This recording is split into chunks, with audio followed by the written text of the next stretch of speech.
Genesis chapter 23, this is Parsha Chayai Sarah, Sarah's life. It says, Sarah lived to be 127 years old. These were the years of Sarah's life. Sarah died in Kiryat Arba, also known as Hebron, in the land of Canaan. And Abraham came to mourn Sarah and weep for her. Then he got up from his dead one and said to the sons of Het, I am a foreigner living as an alien with you. He recognized his position and with those who was around him. He says, let me have a burial site with you so that I can bury my dead wife. The sons of Het answered Abraham, listen to us, my lord. You are a prince of God among us, so choose any of our tombs to bury your dead. Not one of us would refuse you his tomb for burying your dead. Just so that we're on the same page, they don't really mean what they say when they're talking through this whole thing. This is just kind of a ruse. Okay, yeah. This is either sarcasm or veiled, I don't know if I should say threats, but bargaining, yeah. All right. Verse 7, Abraham got up, bowed before the people of the land, the sons of Het, and spoke with them. If it is your desire to bury my dead, to help me bury my dead, then listen to me. Ask Ephron, the son of Sochar, to give me the cave of Machpelah, which he owns, at the end of the field, his field. He should sell it to me in your presence at its full value. Then I will have a burial site of my own. So he's read into it. He recognizes they're not actually going to give him. They're not going to let him even make his own burial site. They're saying, you have to buy one from us. Okay? He says, that's the one I want. So verse 10, Ephron the Hittite was sitting among the sons of Het, and he gave Abraham his answer in the presence of the sons of Het, who belonged to the ruling council of the city. No, my lord, listen to me. I'm giving you the field with its cave. I'm giving it to you. This thing is like, all right, I'm giving it to you. I lost my place. Thank you. In the presence of my people, I give it to you. Abraham bowed before the people of the land and spoke to Ephron in their hearing. Please be good enough to listen to me. I will pay the price of the field. Accept it from me, and I will bury my dead there. But Ephron answered Abraham, my lord, listen to me. A plot of land worth 400 silver shekels. What is that between me and you? Just bury your dead. Just so you know, 400 shekels of silver is a lot of money. Okay? This was not a charity he was running, we'll say that. But Ephron, so he answered him and says, okay, just he's acting like it's nothing. Just give me, this exorbitant amount. Verse 16, Abraham got the point of what Ephron had said, so he weighed out for Ephron the amount of money he had specified in the presence of the sons of Het, 400 silver shekels of the weight accepted among the merchants, which was about 10 pounds of silver. Thus the field of Ephron and Machpelah, which is by Mamre, the field, its cave, and all the trees in and around it were deeded to Abraham as his possession in the presence of the sons of Het, who belonged to the ruling council of the city. Then Abraham buried Sarah his wife in the cave of the field of Machpelah by Mamre, also known as Hebron, in the land of Canaan. The field and its cave had been purchased by Abraham from the sons of Het as a burial site which would belong to him. Okay, by now, we're going to continue a little bit. You're going to sit in just a second, I promise. All right, by now, Abraham was old, advanced in years, and Adonai had blessed Abraham in everything. Abraham said to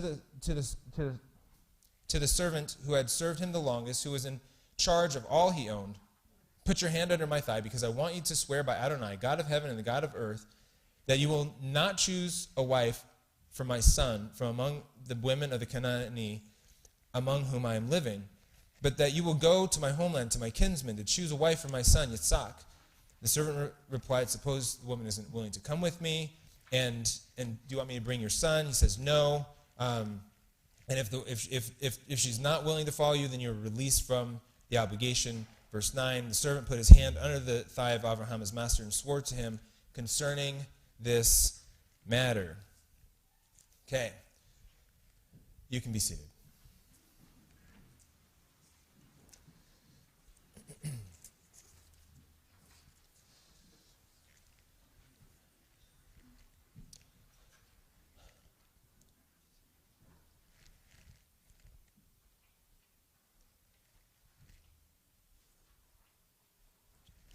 All right, so we have a few things going on in this parsha, and this parsha sets up what will obviously happen later, since this is more or less in chronological order. And what's gotten us to this point is that God has come on numerous occasions and has made promises.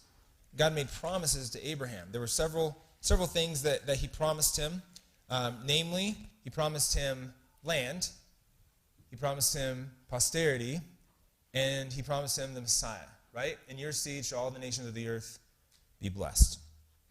And so we see this in Genesis 12, and right, he says, get up and go to a land that I will show you, and I'll make you great and make you into many nations. The Lord appeared in verse 7 to Abraham and said, to your offspring I will give this land.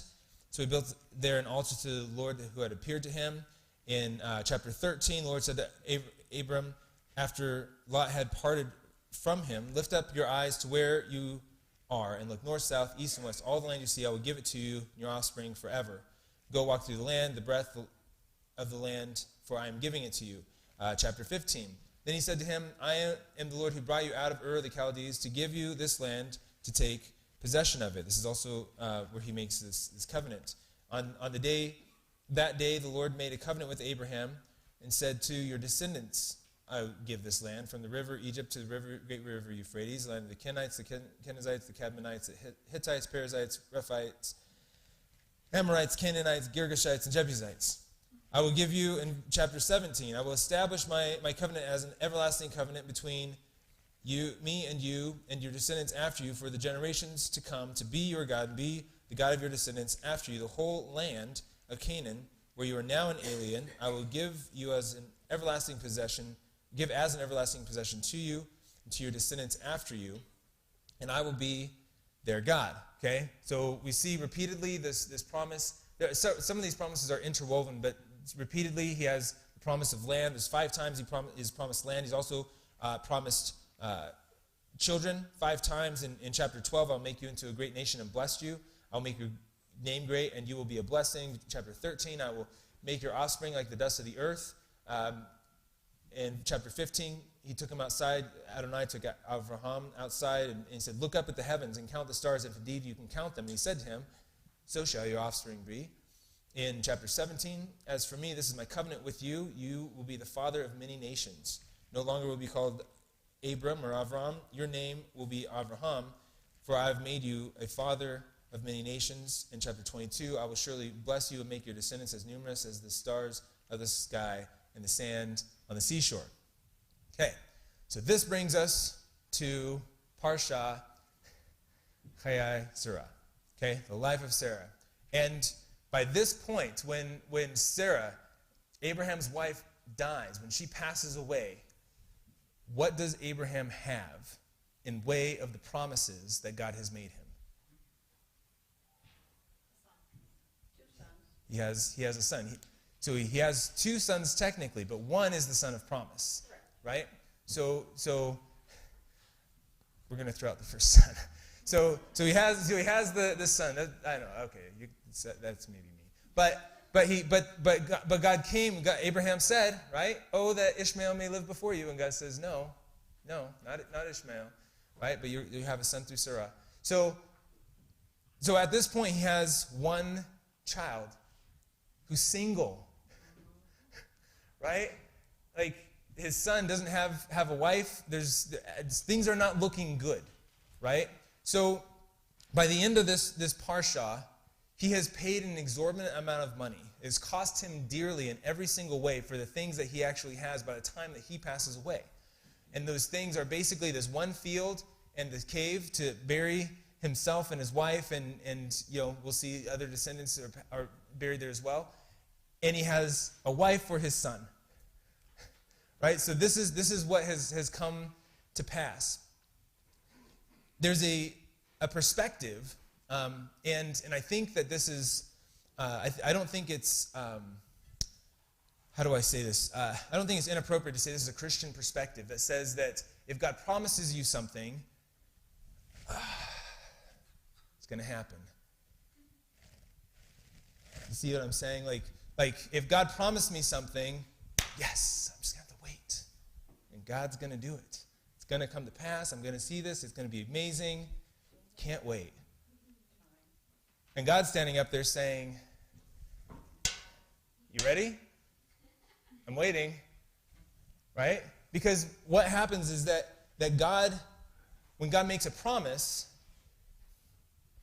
it's not necessarily that God alone is going to act on our behalf in every single way, and we're going to sit there and we're just going to reap the benefits. Right? What we see is that that God, when he makes promises, that those promises are actually sometimes him waiting on us, and he will help us along the way. This is I'm gonna quote somebody. This is the late Rabbi Jonathan Sachs, and I've said this before, but this is the way he says it, and I really like the way he says it. He says, yes, he's talking about this parsha, and says it's telling a difficult story. He says, yes, Abraham will have a land. He will have countless children. But things will not happen soon, or suddenly, or easily. Nor will they occur without human effort. On the contrary, only the most focused willpower and determination will bring them about. The divine promise is not what it first seemed, a statement that God will act. In fact, it is in fact a request, an invitation from God to Abraham and his children that they should act. God will help them. The outcome will be what God said it would be, but not without total commitment from Abraham's family against what will sometimes seem to be insuperable obstacles. So he's saying that God's promise isn't just that God is going to act, but it's an invitation to act, and God will join us. Right? We've talked about this idea that God, when he promises something, that he doesn't just do it, he partners with his people. Right? That he's waiting for us to step out. He's waiting for us to act. Right? We see this even before this, not before this point, after this point. I do know my chronology a little bit. After this, we see with Joseph, right? We can say that he had some promises from God, right? He's telling his siblings and his parents about, yeah, I saw the sun and the moon, 11 stars, and they were bowing down to me. And his dad's like, what are you talking? Shh, shut your mouth, right? He's like, don't talk about this, right? Well, what happens? Was that an easy path to get there? Did it come to pass? Yes, right? But he had to act in a godly manner. He had to be wise. He had to have integrity. He had to do difficult things, even though everything was against him. People lied about him. There was deception. There was betrayal over and over again. But eventually, all of that God promised came to pass, right? What about Gideon? It didn't just happen for Gideon, right? I want you to tear down the idolatrous sacrifice in this area, right? For the Ashura pool and all this, right? So Gideon goes and he tears down this thing that his kinsman had erected. Okay, good. Now I want you to go and get an army together. Oh, and by the way, you have way too many people, right? Now I want you to go to war against thousands and thousands and thousands and thousands of men with 300, right? And so Gideon has to act every step of the way. God gave them a victory. God worked on their behalf. God did what he said he was going to do, but it wasn't an accident. And it wasn't, oh yeah, this is going to be awesome, right? There was action required. The same with Elisha and Elijah and Jeremiah and Isaiah and all these different people. The Apostle Paul, Rav Shaul, he went around the known world at the time proclaiming the gospel to the Jew first and also to the Greek.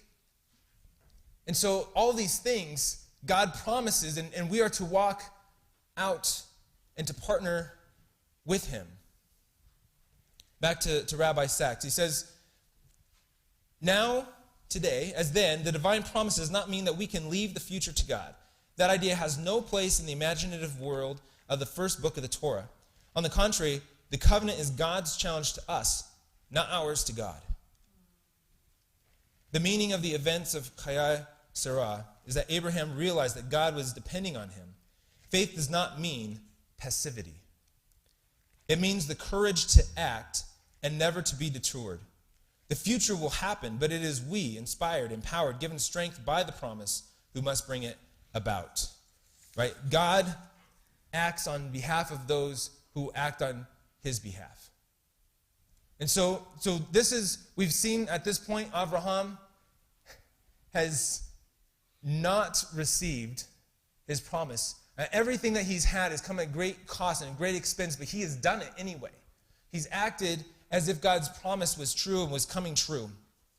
And so it was in this spirit that he sends his servant out to find a wife for his single, solitary offspring. And so he partners with his servant and he sends him out, and there's a lot that we can say about that, and the fact that his name never appears in this chapter, and there's a lot of correlation here with the Holy Spirit and that sort of thing. But as he's going, this is what it says in Genesis 24, verse 11. Well, start in verse 10. Then the servant took 10 of his master's camels, all kinds of gifts from his master, and got up and went to Aram Naharaim, to Nahor's city. Toward evening, when the women go out to draw water, he had the camels kneel down outside the city by the well. Right? He's just kind of setting the stage here.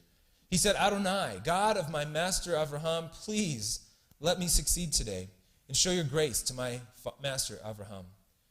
Here I am, standing by the spring as the daughters of the townsfolk come out to draw water. I will say to one of the girls, please lower your jug that I can drink. And if she answers, yes, drink, and I will water your camels as well, then let her be the one you intend for your servant Yitzhak. This is how I will know that you have shown grace to my master. Okay? So, we're just going to read, because I'm going to summarize, and it's going to be just as fast to read it. Before he had finished speaking, Rivkah, the daughter of Bethuel, son of Milcah, the wife of Nahor, Abraham's brother, came out with her jug on her shoulder. The girl was very beautiful, a virgin, never having had sexual relations with any man. She went down to the spring, filled her jug, and came up. The servant ran to meet her and said, please give me a sip of water from your jug to drink. Drink, my lord, she replied, and immediately lowered her jug onto her arm and let him drink. When she was through letting him drink, she said, I will also draw water for your camels until they have drunk their fill. She quickly emptied her jug into the trough and then ran again to the well to draw water and kept on drawing water for all of his camels. The man gazed at her in silence, waiting to find out whether Adonai had made his trip successful or not. When the camels were done drinking, the man took a gold nose ring weighing 1/5 of an ounce and 2 gold bracelets weighing 4 ounces and asked, whose daughter are you? Please tell me. Is there room in your father's house for us to spend the night? She answered, I am the daughter of Bethuel, the son Milcah bore to Nahor, adding, we have plenty of straw and fodder and room for staying overnight. The man bowed himself and prostrated himself before Adonai. He said, blessed be Adonai, God of my master Abraham, who has not abandoned his faithful love for my master, because Adonai has guided me to the house of my master's kinsman. The girl ran off and told her mother's household what had happened. Okay. A little bit of context with this, and I'm just going to focus on the camels for a second. A camel drinks about 25 gallons of water after they've gone on a long journey like this, and this was not an easy or a quick task. It was hours and hours that she was running back and forth and filling this, right? She offered without being asked, right? This is what he said, like, let her of her own volition offer to do this, and then let her follow through with it. And so he's just sitting here watching and waiting, and then when she's done with all of that, she's got to be from the right family, okay? And so so he's going through, and the servant is observing what's happening, and there's speculation over whether he was practicing, from the rabbis, about whether he was practicing some kind of divination or whatever.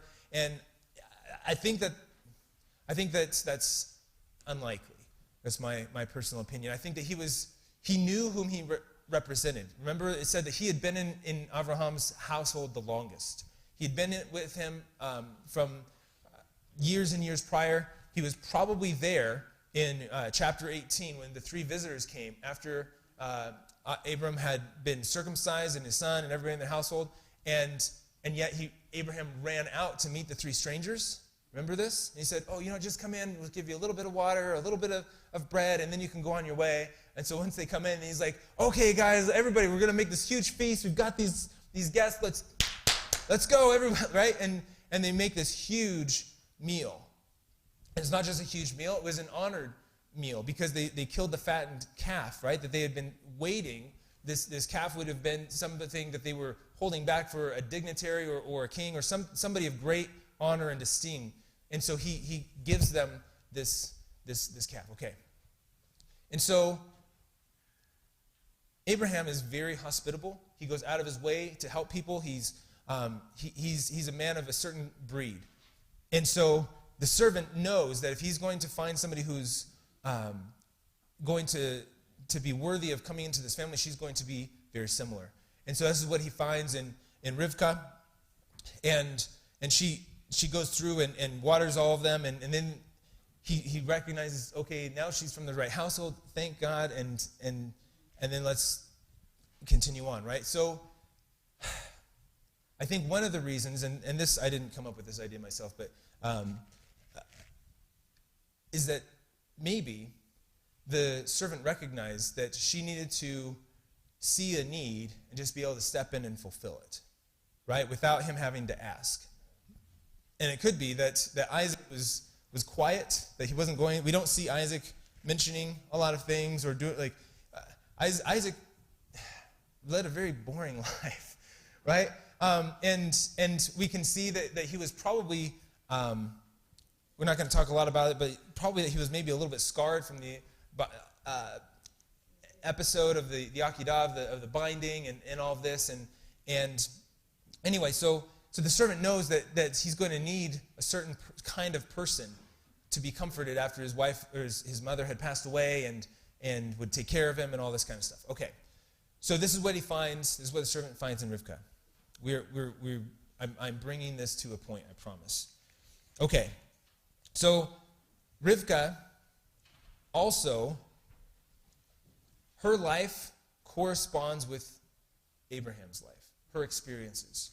Okay, this is what another rabbi says, Shea Held says. He says, the Torah tells us that Rebekah hurried and ran to be of service to the servant, right? This is talking about what I just covered with her hospitality. Rebekah thus proves herself worthy not only of marrying into Abraham's family, but also of being his ethical and spiritual heir. She, like him, is committed to a life of chesed, of loving kindness.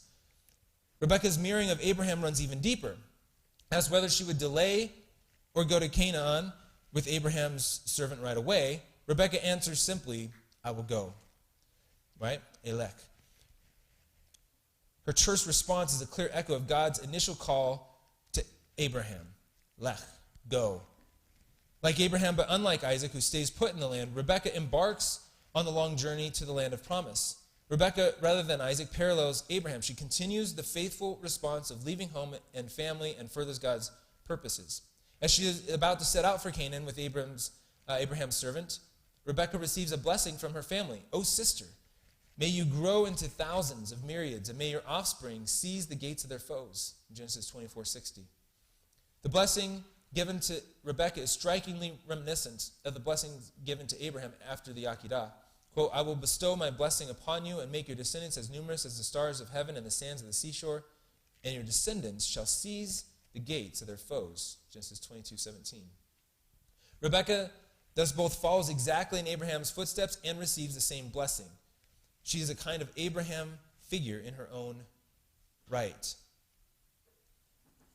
remarkably then is Rebekah, rather than Isaac, who is described as living out Abraham's legacy. She is the continuator of his kindness and hospitality. She undergoes a journey directly parallel to his, and she is blessed with the very same words as he. Okay? So she has this parallel in all these different ways with Abraham. Now, we just talked about how Abraham had to act to bring God's word about, that God's promises are an invitation to work on his behalf, and he joins with us and makes us successful, not because we're working on our behalf, but because we're working on his, right? And that's what we see with Abraham. Rebekah receives a word from the Lord, a promise, right? She has two children, 2 nations are warring within her womb, and that the older will serve the younger. And when it comes to the end of her husband's life and it's time to dole out the blessings, he's going to do it wrong. He's going to give the primary blessing to the elder son and not the younger. And she says, no, we can't have that. Right? And the same strength that she had earlier to recognize a need and just to act now becomes a thorn, maybe, we could say. And she acts subversively to bring about to this promise that God had made. And we know the story, and it's going to be in the next parsha next week in Toldot, and this history of what happens between these brothers and within this family. And so Rivkah acts cunningly and deceitfully. And when her younger son protests and says, "No, Mom, I don't want to do this. And besides, what if he finds out?" And she's like, "You know what? Let it be on me. Let it be on me." And we actually see, I think that in some ways that's what happened, because the text never, I don't know if you've ever noticed this, the scripture never talks about Rivkah's death. How old was she when she died? Where did she die? Where did they bury her? Right? It's like there's so much that it doesn't say. It tells us in chapter 35 that her, her nurse passed away. Right? It talks about her nurse passing, but never talks about her. And so we see that there's I would say where God's perspective is that maybe she shouldn't have done that. We're going to say it that way. And so God's promises, we see in this that God's promises to Abraham were an invitation to act on God's behalf. Right? That God's promises to us oftentimes are invitations to act on his behalf. And we never see Abraham acting on God's behalf subversively.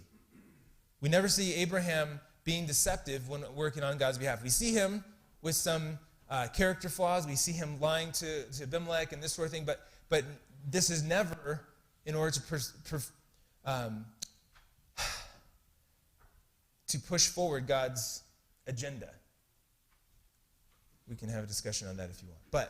But I don't see that as him doing that. But what I do see is that Rebekah, to work on God's behalf, acts deceptively. And so we have this idea that God's promises are an invitation to work on his behalf, but that we are not ever to act on God's behalf in an unbecoming way. Right? That he's calling on us as his people to stand in faith and to act in faith, because without faith it's impossible to please him, and that we demonstrate our faith by our actions, just like Abraham.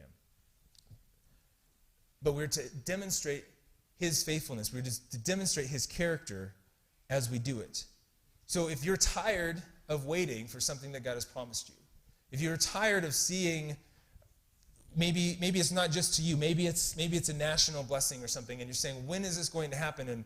And I'm going to force it. I'm tired of waiting. If you're acting in a way, if you're tempted to act in a way that is outside of the character of God, don't do it. God is faithful. He is strong enough to have his means and his ends come to pass without you stepping out of line, without stepping out of his character.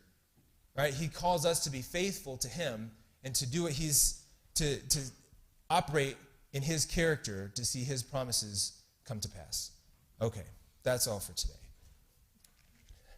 There we go.